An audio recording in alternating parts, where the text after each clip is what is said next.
নিন আপনি কারো শত্রুতার শিকার হয়েছেন বা কেউ আপনার সাথে হিংসাত্মক হয়ে কোনো একটা ইস্যু ক্রিয়েট করে আপনার নামে একটা মিথ্যা মামলা ঢুকিয়ে দিল।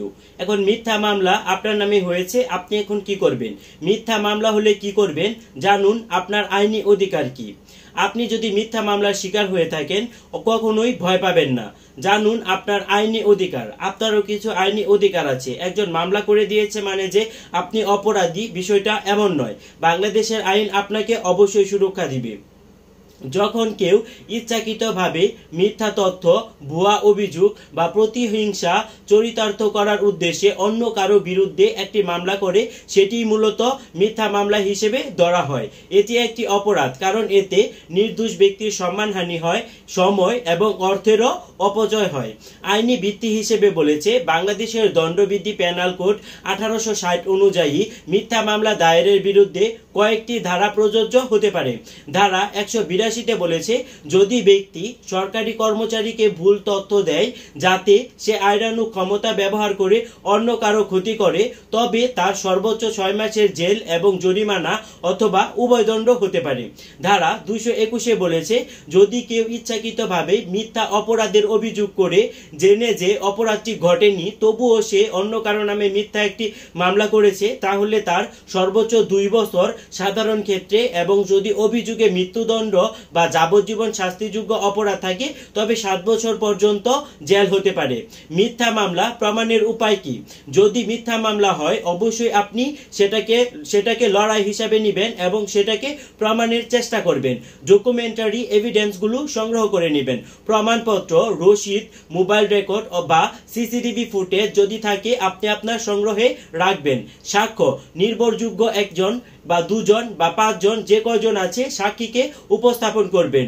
পূর্ব সম্পর্ক বা শত্রুতা, যদি অভিযোগকারী প্রতিহিংসার কারণে অভিযোগ করে থাকে সেটি অবশ্যই আপনি আদালতে উল্লেখ করবেন। মামলার নথি বিশ্লেষণ, অভিযোগপত্রে অসঙ্গত তথ্য তুলে ধরবেন। আপনার নামে যদি মিথ্যা মামলা হয়েই থাকে সেই ক্ষেত্রে আপনার করণীয় হচ্ছে আপনি প্রথমেই একজন অভিজ্ঞ আইনজীবীর সঙ্গে যোগাযোগ করবেন। মামলার কপি, এফআইআর, চার্জশিট সংগ্রহ করবেন। পরবর্তীতে আপনি পারলে আগাম জামিন নেবেন। মিথ্যা মামলায় অনেক সময় গ্রেপ্তার হতে পারে, তাই আগে থেকে হাইকোর্ট ডিভিশন বা সেশন জাজ কোর্ট থেকে জামিন নিতে পারবেন।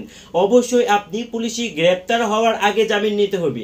আপনি যদি কোনোভাবে পুলিশে গ্রেপ্তার হয়ে যান সেই ক্ষেত্রে কিন্তু আপনি আর আগাম জামিনটা পাবেন না। প্রমাণ সংগ্রহ করুন। নিজের নির্দোষতা প্রমাণে প্রয়োজনীয় প্রমাণ ও সাক্ষী জোগাড় করুন। Section 250 CrPC code of civil procedure অনুযায়ী ক্ষতিপূরণও আপনি দাবি করতে পারবেন। যদি আদালত মনে করে অভিযোগ মিথ্যা তাহলে অভিযোগ ব্যক্তি অভিযোগকারীকে জরিমানা দিতে বাধ্য করতে পারবে। পরবর্তীতে হচ্ছে আপনি একটি কাউন্টার কেস করে দিবেন। অভিযোগকারী যদি ইচ্ছাকৃতভাবে মিথ্যা মামলা করে আপনি তার বিরুদ্ধে ধারা 211 দণ্ডবিধি অনুযায়ী পাল্টা মামলা করতে পারবেন। এই ক্ষেত্রে আদালতের ভূমিকা হচ্ছে আদালত অভিযোগের সত্যতা যাচাই করে প্রমাণ বিশ্লেষণ করবে। যদি আদালত দেখতে পান যে মামলা ভিত্তিহীন বা প্রতিহিংসা পরায়ণ হয়েছে আদালত সেটিকে অবশ্যই খারিজ বা ডিসমিস করতে পারবেন এবং অভিযোগকারীকে শাস্তির আওতায় আনতে পারবেন। আমি যদি একটু উদাহরণের মাধ্যমে বোঝানোর চেষ্টা করি তাহলে হচ্ছে, ধরে নিন রফিক নামের এক ব্যক্তি প্রতিবেশীর জমি নিয়ে বিরোধের জেরে তার বিরুদ্ধে চুরির মিথ্যা মামলা করলো। আদালতে প্রমাণিত হয় যে মামলাটি মিথ্যা। ফলাফল, অভিযোগকারীকে 6 মাসের জেল, জরিমানা অথবা উভয় দণ্ডে দণ্ডিত করা হবে ধারা 211 অনুযায়ী। আপনাকে আমি আইনি পরামর্শ হিসেবে বলতে পারি, আপনার নামে যদি মিথ্যা মামলা হয় আপনি ভয় পাবেন না, অবশ্যই আইনের আশ্রয় নেবেন। নিজের প্রতিটি পদক্ষেপ ডকুমেন্টেড হিসেবে রেখে দিবেন। আইনি সহায়তার জন্য লিগ্যাল এইড অফিসে আবেদন করতে পারবেন যদি আর্থিক অসুবিধা থাকে। মিথ্যা মামলা হলে সত্যের জয় হবেই। আইন জানুন, সচেতন হন এবং আপনার অধিকার আপনার হাতেই।